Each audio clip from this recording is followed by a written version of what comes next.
You are listening to the Cycling Podcast at the Giro d'Italia, supported by Science in Sport.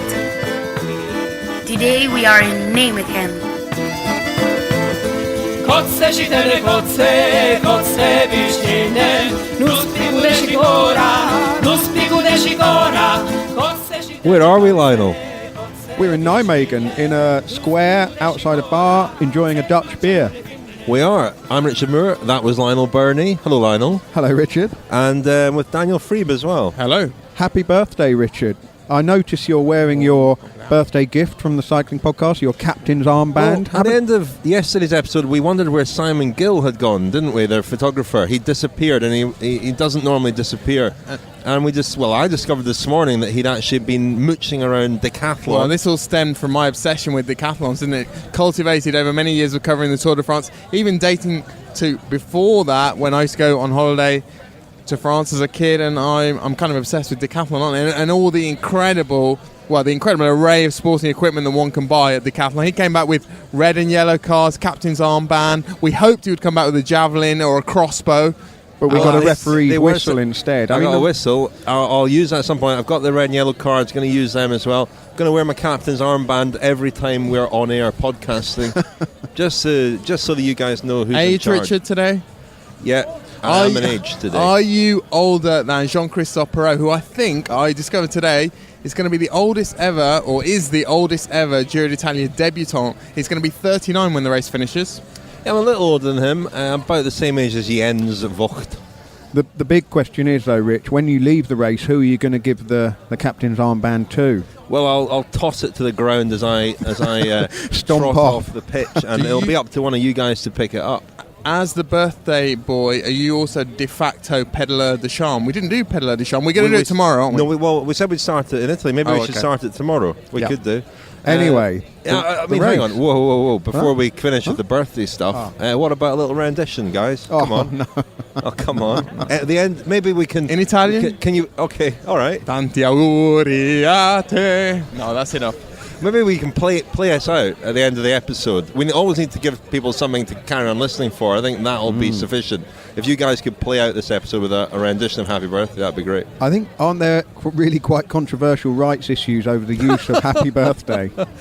We're using the Jaws theme. I don't think we should be worrying about Happy Birthday. Birthday. Chaps, let's crack on. Speaking of the Jaws theme, that's what people are going to be tuning in for. The next instalment of A Shark's Tale, coming later in this episode.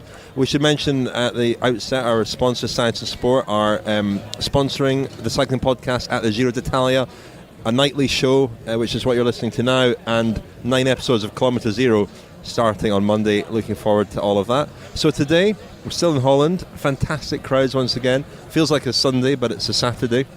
Stage 2, won by Marcel Kittel in really convincing fashion. So he's shown already this year that he's put last year behind him and his difficulties. He missed most of the season with undefined illness and other problems, but he's come back this year at Etixx-Quick-Step looking like his old self.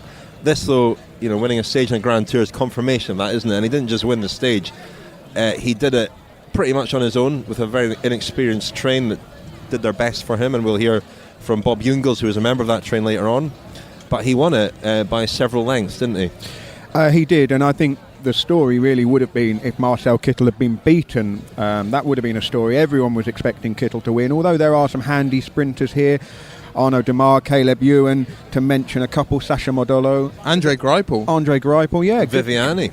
Strong sprinters, but Kittel is head and shoulder. Hang on, he is Alpecin ahead of the rest. He doesn't ride for Alpecin anymore. I know, he's the little big man, the little giant. Head and cheekbones above everyone else. What a remarkable array of cheekbones there was in the press conferences this evening. We had Dumoulin and then Kittel. Marcel Kittel, Daniel is the man himself, yeah. No, yeah, but both owners of between them 4 wonderful cheekbones. We watched the denouement of the stage outside, I think, the Lotto Soudal bus. They've got a television embedded in the side of their bus, and just near us were some of the staff from Française des Jeux, or FDJ as they officially are. Marshall Guyon was he's a sports director, or coach, Daniel, and they were getting very excited at the prospect of Demar winning the stage. Obviously the Milan-San Remo winner earlier this season, and I think Française des Jeux, they did a pretty good job of the lead out, didn't they? They were getting very excited about it. They did. I mean, I think one of the interesting aspects of the sprints here is the inexperience, not of the sprinters, as you said, some very good sprinters here, but there's some very inexperienced lead out trains. Marc Sarraud was in there for FDJ, Olivier Legac, and for Etixx themselves. You know, we talked about, well, Rich said Kittel almost did it on his own. I actually thought they did a pretty damn good job, and it's been a bit of a theme since Kittel signed for Etixx-Quick-Step. He didn't bring any riders with him from Giant Alpecin. Would he be able to contrive some kind of lead-out train in the early months of this season? And well, he showed today that train is sort of taking shape, or the B train even is taking shape. And we're going to hear from Patrick Lefevere, the Etixx-Quick-Step manager, later in the episode about, you know, perhaps it's not a team that has huge horsepower. It's not a train that has huge horsepower. They can't take it on with 3-4 kilometres to go from the finish, but they did a great job today. Well, shall we hear from one member of the lead-out train, the Luxembourgeois, Bob Jungels, who couldn't find his team bus after the finish, which was the case for a lot of riders. I jogged alongside him, so if I sound a little bit out of breath, that's why. And he was pedalling and reflecting on his role in helping Marcel Kittel in what was only his second time in a lead-out train. Yeah, for me it's one of the first times, I have to be honest, that I do lead out, and it always looks quite easy from the TV, but it's scary. Yeah, I was nervous since yesterday when they told me that I'm in the lead-out train. So. Well, you've got a very good record, a 100% record. 2 lead-outs until now and 2 wins with him, so 1 in Romania, 1 here. Yeah. Let's hope it continues like this. It seemed quite a straightforward win for him. You know, he seemed to be much quicker than anybody else. Were you surprised by that? To be honest, I was surprised by his performance yesterday, which was, like really impressive. And so I think everybody knows he's really fast in the sprint. And how about you? How are your legs? I think I was there in the final. I was pulling for almost 1K, so I can say that they're not too bad.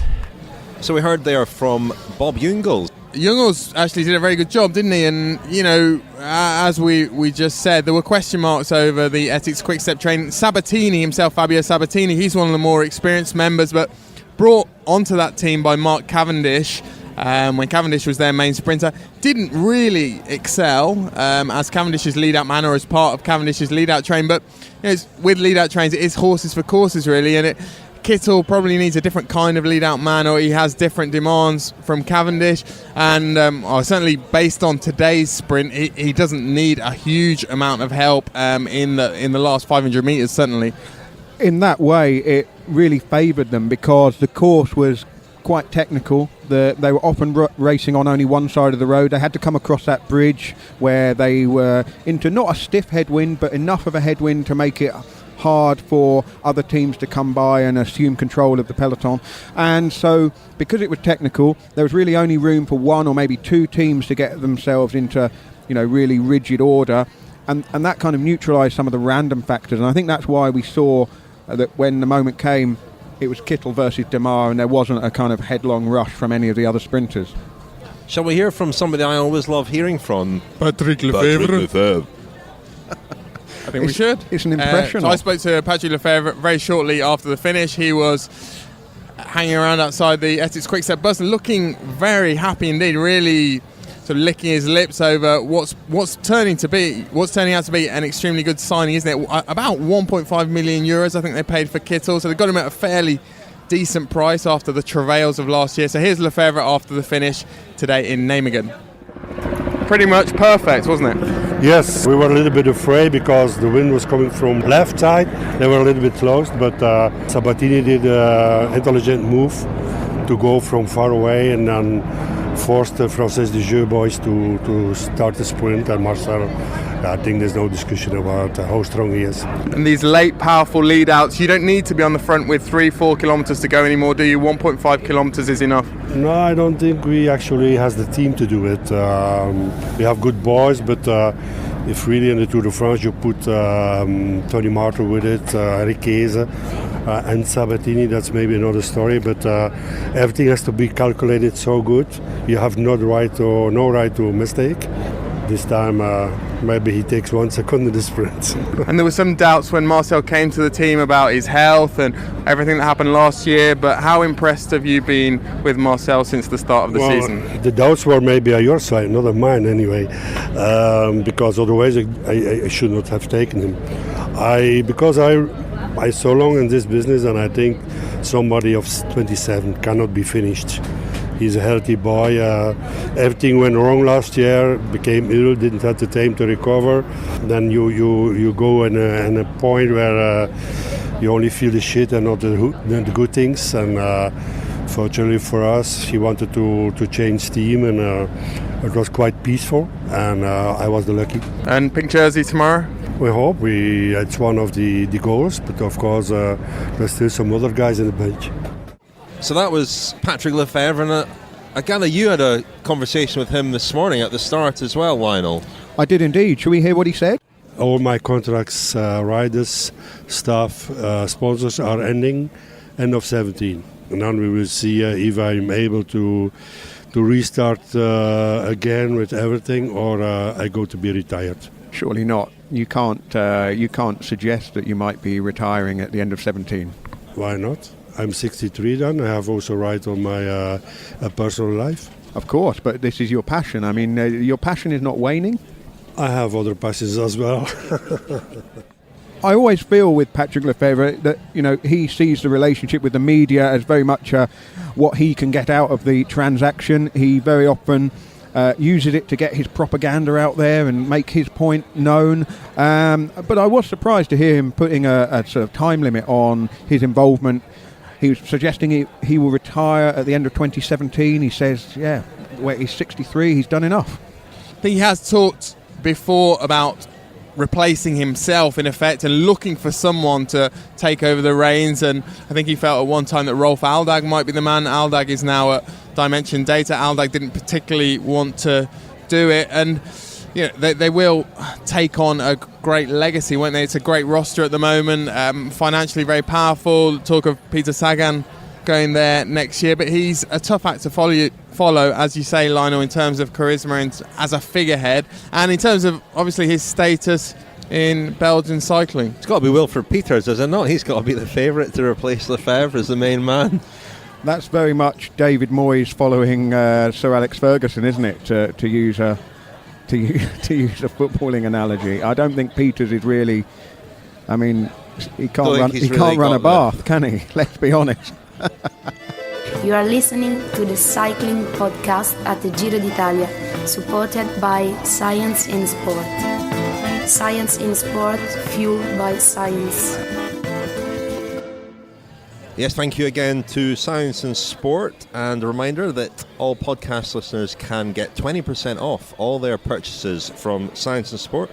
Go to the website www.scienceinsport.com and enter the code SIS20, that's SIS20, and you'll get 20% off. That's pretty good, isn't it? 20% off. I wonder if we should invest in some gels and so on to get us around Italy. What do you reckon, Lionel? Certainly. I rode a cycle sportive in France at the Trobro Leon a few weeks ago. Blew spectacularly. Really rude not taking more energy gels with me. We had them all in the boot of Simon's van, and we just complacently thought, we'll be fine. Blew up badly. There you go. There's a great advert for the Science and Sport products. Lionel, the state of Lionel. And we probably have. You were with Simon, the photographer, so we've probably got photographic evidence that the Science and Sport want to use any of those pictures to help shift some product. I'm sure we can oblige. We're going to call this section the retirement section, aren't we? Because we're going to come back to talking about today's stage and the implications, particularly on the overall standings of the time trial as well. We're going to sort of carry on with that in part 3, but let's do a bit of retirement stuff, because Daniel had an interesting encounter with a recently retired rider at the start, but there were a couple of other sort of notes on retirement. Fabian Cancellara, in his final season, his final Giro, he's having a tough old time of it. It's funny, isn't it, because start of the season, around March time, February, March, Majorca and then Strade Bianche, we were thinking Cancellara is going to go out in a blaze of glory. This is Eno-esque, he'd got it just right. He was in fantastic form, but since then it's all gone wrong for him. Well, I mean, that's one of the things, isn't it? How fragile a professional cyclist's season can be. An illness at the wrong time, and Cancellara came down with what he's called stomach flu, so basically diarrhea and all those kind of other nasty things. The details. Well, yeah, that's what the podcast's for, isn't it? The details. Family We're not show. television. It's a family show. We're not showing anything unpleasant. But 2 days before the Giro, he's unwell. His big objective, the time trial, and today he was really swinging, wasn't he, Daniel? Yeah, he was, and he'll want to certainly get well for when we go back to Catanzaro, which is where his family, or half of his family, is from, that region of Italy, Basilicata. So, and the stage to Praia Mare, we talked about it yesterday. There's a nasty climb in the finale. It is the kind of stage that he might have targeted in other circumstances. However, as you said, he has been very ill. On Thursday, so the night before the prologue, he was up at 2 a.m. calling the team doctor. 37.8 degree temperature he had. He's got a fever. Is that high? I don't really. Is that very high? Extremely high? I think it's never mind that. I'll tell you what. I mean, yeah. if he is suffering from diarrhea, as Lionel alleges, you wouldn't want to #follow Fabian, would you? to plug the Eurosport series. That's anyway, Richard. Season. He came in very gingerly today in Nijmegen. There was some consternation in the Trek-Segafredo camp. Not sure whether he'll be able to continue. Well, they certainly hope he'll be able to continue. I spoke to Dirk de Mol, his director sportive, about just what an unpleasant day it'd been for Fabian and anyone within sniffing distance of Fabian. So here's Dirk de Mol of Trek-Segafredo speaking to me at the finish this evening. Your captain, Fabian Cancellara, seemed to be having a pretty tough day out there today. Yeah, sure. There are no miracles, and I know how sick he was, especially on Wednesday. And Thursday he was a little better, but he didn't come out all day except for the team presentations. And yeah, yesterday in the prologue was a huge effort, and the body was still not recovered, and you go again super deep. And it's not the best thing, but anyway, he survived well today. I could not speak to him after the finish, but he survived well today, and that's also the hope tomorrow. Then we have a day off and moving to Italy. And normally when he had diarrhea and fever, the first 2-3 days are the worst, that you are without power. But I think it's Fabian. It's a strong person, it's a strong rider, strong athlete, and we still hope that he recovers. Was there any question of him abandoning today? Did he mention that? No, was not a question. Before the race, also for him was just like, okay, try to survive, try to go through the day, and we're going to try to do exactly the same tomorrow. And presumably, you're hoping he'll have recovered in time for the second time trial. Maybe in Chianti would be a good target. Yeah. So maybe it's still 1 week to go till we are there. So let's hope. We have to have a look on it day by day. But like I said, if he can survive the stages here in Holland, then we have a day off, and then we'll see. We hope that he can survive. So that was Dirk de Mol. If you want a good diarrhea story, of course, I can recommend Slaying the Badger, a book about the 1986 Tour de France. But anyway, enough about that. What else are we going to talk about in our retirement section? Well, Fabian Cancellara is soon to be retired. Michael Rogers, the Australian rider with Tinkoff, he is retired, very recently so. Daniel, you bumped into him yesterday morning, I think. Just trying to think, did Mick Rogers ever ride in the same team as Fabian Cancellara? He's been around the block about time. They were in the Mapai development team, weren't they? The how could I forget? Mick Rogers was at the Tinkoff bus yesterday. He's obviously recently retired due to health problems, due to a long-standing heart problem which has recently got worse and has forced him to retire. So I spotted him yesterday and had a quick word about that problem itself and how it's developed and got worse over the years, and also just about his plans for the coming months and years. Well, the first few weeks haven't taken a toll on your waistline. You look as though you're keeping fit, but can you give those who don't know a potted history of the health problem that ultimately has caused you to retire, and how your emotions sort of evolved as you found out that it was more serious than you first thought?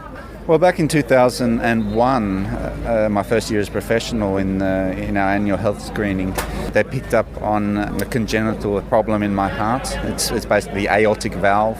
Instead of opening in 3 leaflets, only opens in 2, so I can put it into layman's terms. If you can imagine a valve opening and the Mercedes-Benz logo, so it's like a star, and it opens and closes in 3 leaflets. I was born of 2, creates an imperfect sealing of the valve, so there is some regurgitation of blood flows back into the left side of the heart.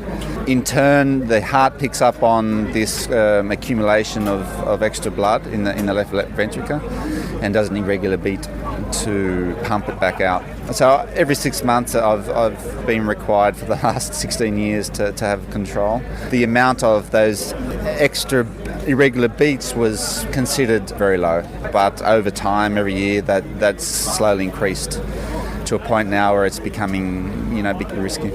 So it didn't come as a complete shock when you got the bad news that it'd become more serious and it might actually restrict you? It's been restricting me for some time.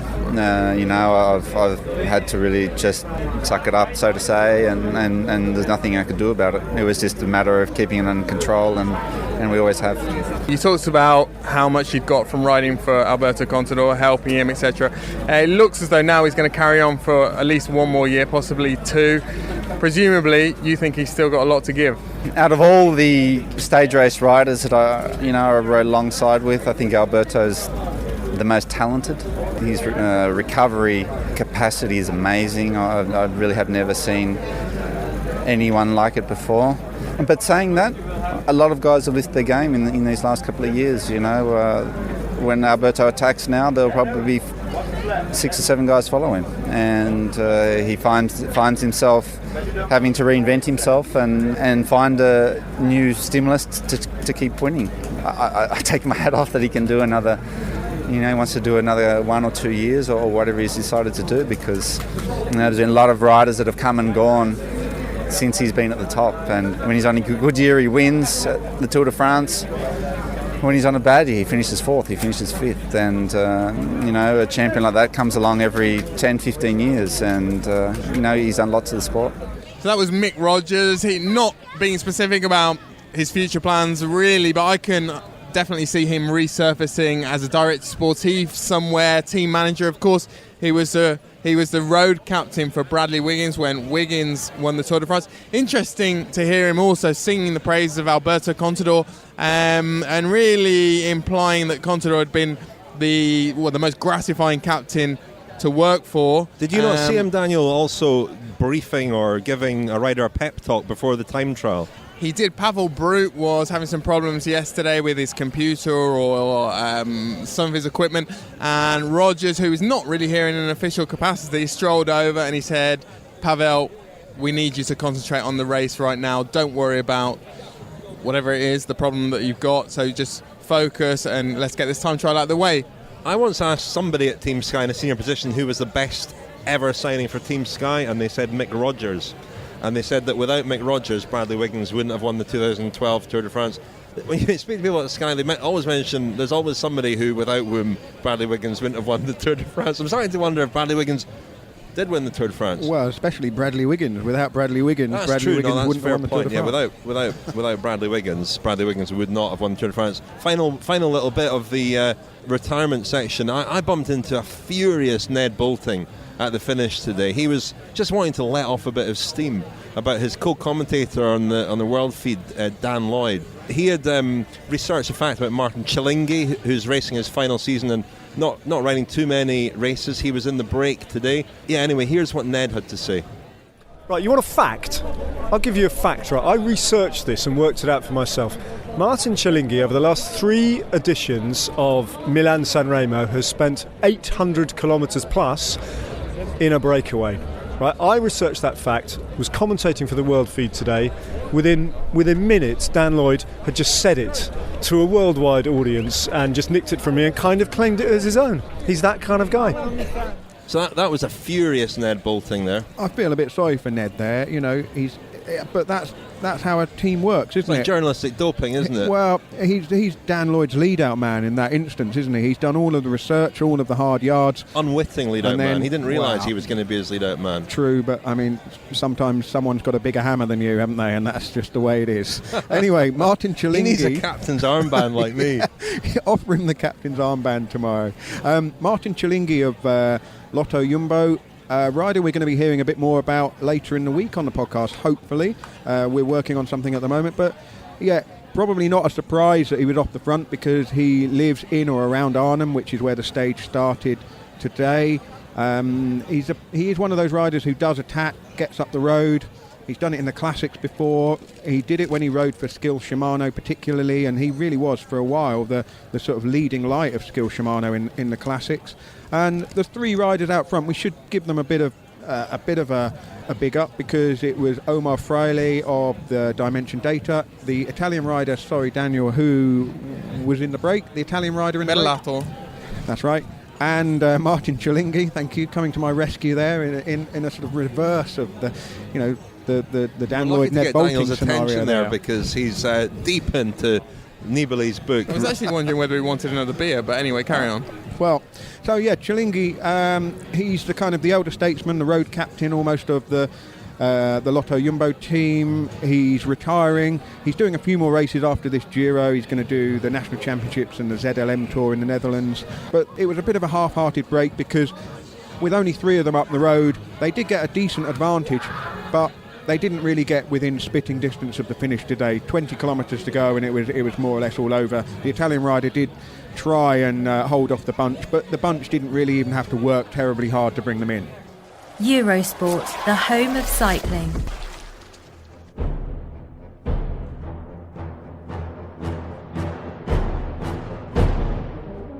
Il Giro era ancora tutto da scrivere, ma intanto potevo tornare dall'Olanda con buone sensazioni addosso. The script of the Giro still had to be written, but I could come back from Holland with good feelings. You know what? I saw Fabian Cancellara yesterday. No, hang on.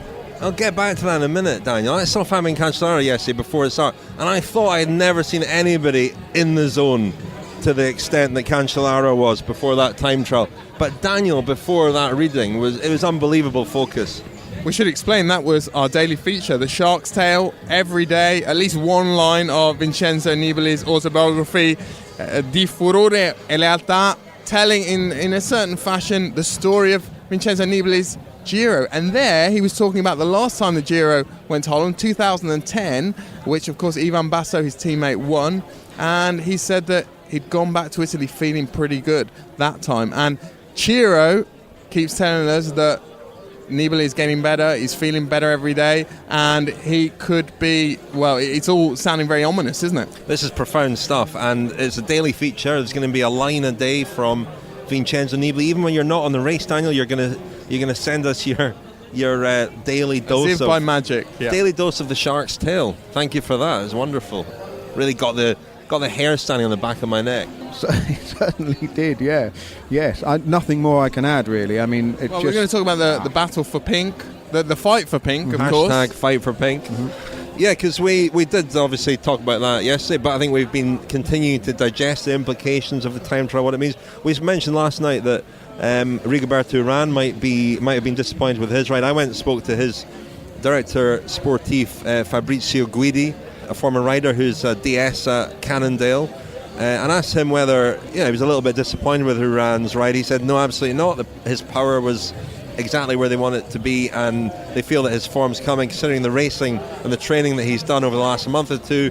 That was exactly the sort of performance they expected from him. They feel very confident, they feel that he's got a strong team here to support him, and they were pretty happy. Paolo Bettini, the former two-time world champion, is in a column in La Gazzetta dello Sport, Ciro's paper, and he said that Landa lost way too much time yesterday and that it boded very, very poorly for the remaining two time trials. That's interesting because Dave Brailsford seemed pretty comfortable with how Landa rode.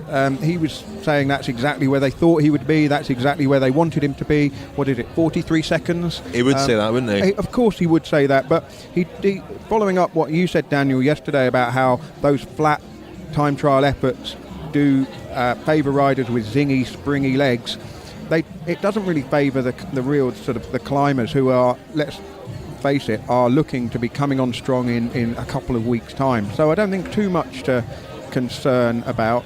I think it's the riders who performed better than expected that really should be very happy. I mean, we've mentioned yesterday Andre Amador, for example, but there are a few others that are high up the classification. Amador 9th today in the bunch sprint. Yeah, that's the definition of springy legs, isn't it? Somebody in great form. I bumped into an official today from the Giro who said Amador. He said Amador is going to win the Giro. Based an official from the Giro? It was Matt Rendell. Oh, I was going to say.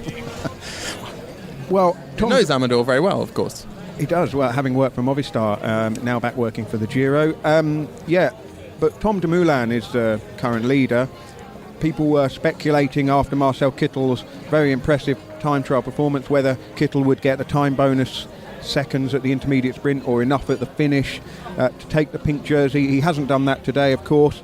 Yeah, there was a bit of banter going back and forth between Marcel Kittel and... Bants?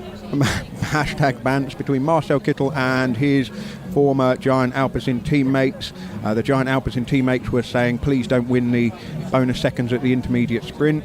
The break was already up the road. That was the Giant Alpecin plan, was to make sure the break went up the road and ensure that Kittel wouldn't be able to get the pink jersey today. There was a couple of questions asking whether Kittel's gap in the finishing sprint was big enough to warrant a 1 second time gap, which would have given him the pink jersey.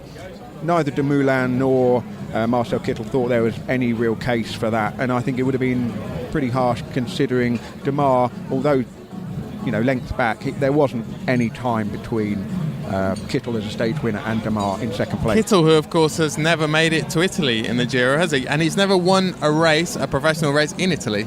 He's won time trials as an amateur in Italy, but never won a pro race in Italy. An extraordinary fact, that really. 3 stage wins in the Giro d'Italia, 1 in Belfast, 1 in Dublin, now 1 here in Nijmegen.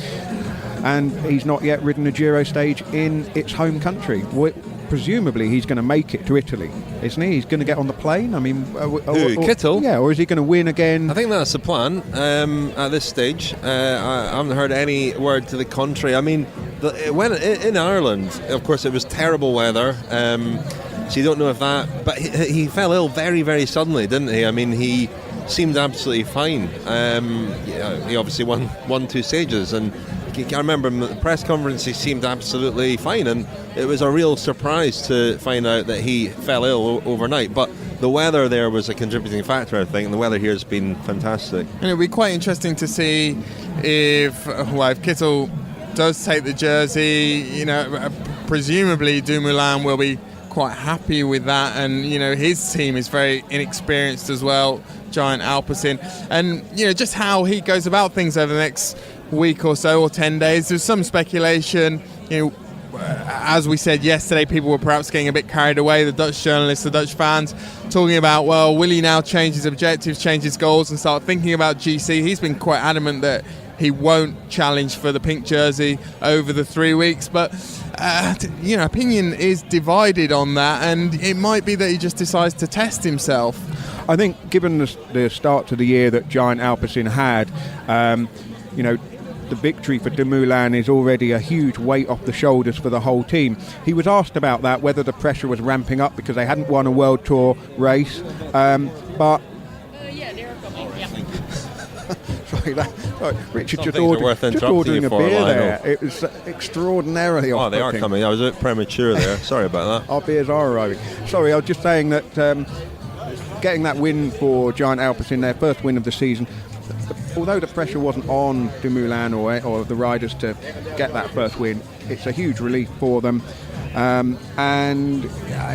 made the comment in the press conference that although he hadn't received an email from the team saying, come on, it's time to start winning, he felt a personal pressure to get his season off to a good start. We must just point out, Dumoulin wasn't directly affected by that crash in Calpe in January. He wasn't in the group that was hit by the motorist, or indeed in the group that passed the accident. I think he was in the group that preceded it and was back at the hotel when he heard. But it's obviously sent shockwaves through the whole team. Well, I was there, and I was there to interview him actually, and he didn't want to do the interview. He was so shaken, which is completely understandable. The whole team was shaken, and I saw him the next day, and they all looked still traumatised really by what happened. So the effect on the team was profound. And I think they are seeing this as a stepping stone, and they're very good, Giant Alpecin, at taking a long-term view, which is very rare in professional cycling, with sponsors contracts only tending to last 2 years, 3 years, World Tour licenses as well. Teams not really planning beyond a couple of seasons generally, but Giant Alpecin have always taken this long-term view. And we heard yesterday Speckenbrink, their manager, talking about how this Giro is part of a 2 or 3 year plan, and Mark Reif, the coach, said the same. And they felt that last year he made big strides on the climbs, and it was new for him to be able to compete really on stages where there was more than one climb.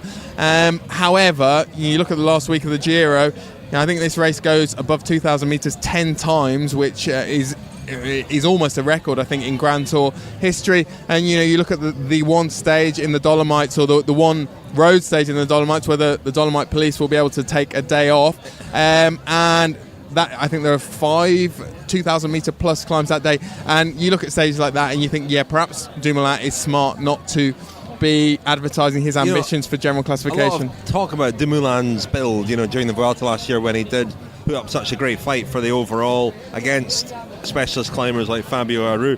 Just watching him at the finish, in the finish area beside Marcel Kittel. Kittel's obviously a big beefcake, and watching Dumoulin beside him, you could see that actually he's quite slight. He's got broad shoulders, but he's got very, very spindly legs, skinny legs, and he's not that heavy. He's not as heavy as I think he looks, and so he's not somebody for whom climbing comes naturally. But there's no reason why he cannot develop into a GC rider. I think another level on which this will be a test for him will be how he copes with the pressure, really, if he does find himself close to the pink jersey. I mean, Mark Reif told me in San Remo in March that they didn't publicise this at the time. They have spoken about it very little since, but at the Vuelta, when he lost the jersey on the penultimate day, he was actually falling ill, and they thought at the time that was probably due to stress and pressure, and he wasn't comfortable in that situation. So they will look for signs that he is making progress also